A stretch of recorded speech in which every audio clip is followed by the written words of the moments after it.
కృష్ణ అనే నాయబ్రహ్మణుడు అతని పాప 8 సంవత్సరాల పాపను ఆడుకుంటుండగా అదే గ్రామంలో ఉన్నటువంటి బోండ నరసింహ అనే వ్యక్తి 50 సంవత్సరాలు గల వ్యక్తి అమ్మాయికి మభ్యపెట్టి చాక్లెట్ ఇప్పిస్తా అని చెప్పి తీసుకొని వెళ్ళి అత్యంత కిరాతకంగా అమ్మాయిని అత్యాచారం చేసిండు. కాబట్టి అటువంటి వారిని ప్రభుత్వం కఠినాతి కఠినంగా శిక్షించాలని ఉరిదీయాలని మరి ఇంకొకసారి ఇటువంటి సంఘటన జరగకుండా ప్రభుత్వం అతనిపైన చర్య తీసుకోవాలని విజ్ఞప్తి చేస్తున్నాము.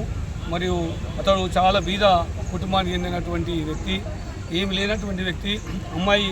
అమ్మాయికి జరిగినటువంటి దాని వలన అతడు చాలా బాధపడుతున్నాడు. అతడు ఎందుకంటే గ్రామంలో నాయబ్రహ్మణ కుటుంబాలు 2-3 ఉన్నాయి కాబట్టి అక్కడ ఏం జరుగుతుందో గ్రామంలో నా పైన దౌర్జన్యం జరుగుతుందో అని బాధపడుతూ ఉన్నాడు. కాబట్టి ప్రభుత్వము తప్పనిసరిగా ఈ యొక్క పోలీస్ సంస్థ కూడా అతనికి ప్రొటెక్షన్ ఇచ్చి న్యాయం చేయాలని పోలీస్ సంస్థను కూడా కోరుతున్నాము.